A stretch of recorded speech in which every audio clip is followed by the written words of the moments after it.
ഭാര്യയെ കൊന്ന ഡോക്ടറും സുഹൃത്തിന് വിഷം നൽകിയ എഞ്ചിനീയറും.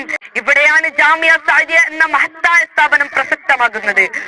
എത്ര പഠിച്ചു എന്നതല്ല, എന്ത് പഠിച്ചു എന്നതിനാണ് പ്രസക്തി. ശൈഖുനാ നൂറുൽ ഉലമ ഉസ്താദിന്റെ ദീർഘവീക്ഷണത്തിന്റെ ഫലമാണ് ഈ സ്ഥാപനം. വില കൽപ്പിക്കുന്ന വിജ്ഞാനമാണ് സമൂഹം ആവശ്യപ്പെടുന്നത്.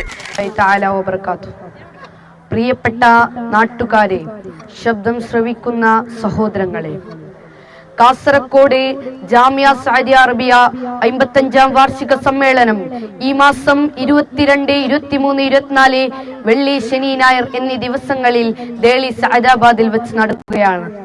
സമ്മേളന ഭാഗമായി സഅദിയ ജൂനിയർ ശരീഅത്ത് വിദ്യാർത്ഥികൾ ഒരുക്കുന്ന പ്രചരണ പരിപാടിയാണിത്. മനുഷ്യനെ യഥാർത്ഥ മനുഷ്യനാക്കി മാറ്റുന്ന പ്രധാന ഘടകമാണ് അറിവ്. വിജ്ഞാനം കൊണ്ട് മാത്രമാണ് സമൂഹത്തിന്റെ നവോത്ഥാന പ്രവർത്തനങ്ങളിൽ ഭാഗവാക്കാകാൻ സാധിക്കുകയുള്ളൂ. വിജ്ഞാനത്തിന്റെ പ്രസക്തിയും പ്രാധാന്യവും എത്ര പറഞ്ഞാലും തീരുന്നതല്ല. മാനുഷികവും ധാർമ്മികവുമായ മൂല്യങ്ങളെ ഉയർത്തിപ്പിടിച്ച് സമൂഹത്തിൽ നടന്നുകൊണ്ടിരിക്കുന്ന ദുഷ്പ്രവണതകൾക്ക് പരിഹാരം കാണാൻ അറിവുള്ളവന് മാത്രമേ സാധിക്കുകയുള്ളൂ. എത്ര പഠിച്ചു എന്നതല്ല, എന്ത് പഠിച്ചു എന്നതിനാണ് പ്രസക്തി. ദിവസവും പത്രമാധ്യമങ്ങളിൽ നാം വായിക്കുന്ന വാർത്തകൾ നമ്മെ അത്ഭുതപ്പെടുത്തുന്നതാണ്. ഭാര്യയെ കൊന്ന ഡോക്ടറും സുഹൃത്തിന് വിഷം നൽകിയ എഞ്ചിനീയറും വിദ്യാർത്ഥിയെ ബലാത്സംഗം ചെയ്ത അധ്യാപകനും. സാമൂഹിക മാധ്യമങ്ങളിൽ നിറഞ്ഞു നിൽക്കുന്ന വാർത്തകളാണെങ്കിൽ സമൂഹത്തിന്റെ പ്രശ്നങ്ങൾക്ക് പരിഹാരം കാണാൻ പേരിനൊപ്പം ചേർത്ത ചില അക്ഷരക്കൂട്ടങ്ങൾക്ക് മാത്രം സാധ്യമല്ല എന്നാണ് നമ്മെ ബോധ്യപ്പെടുത്തുന്നത്.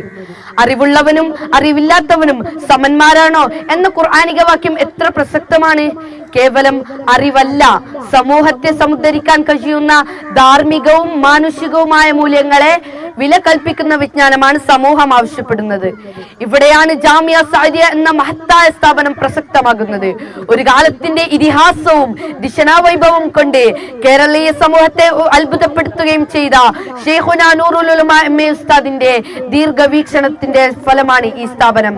ഇന്ന് 1000-ലധികം അന്തേവാസികൾക്ക് അറിവും അന്നവും നൽകി ഒരു സമൂഹത്തെ പുനർനിർമ്മിക്കുകയാണ്.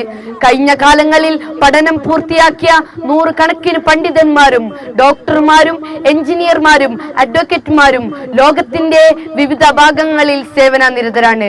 ലോകത്തിന്റെ പുനർനിർമ്മിതിക്ക് വേണ്ടി സക്രിയമായ പ്രവർത്തനങ്ങൾ കാഴ്ചവെക്കുന്നതിന്റെ 55 വർഷങ്ങൾ ആഘോഷിക്കുന്ന ഈ സുന്ദര നിമിഷങ്ങളിലേക്ക് ഒരിക്കൽ കൂടെ നിങ്ങളെ സഹർഷം സ്വാഗതം ചെയ്ത് വാക്കുകൾക്ക് വിട. ശ്രോതാക്കൾക്ക് നന്ദി. അസ്സലാമു അലൈക്കും വറഹ്മത്തുള്ളാഹി തആല വബറകാതുഹു.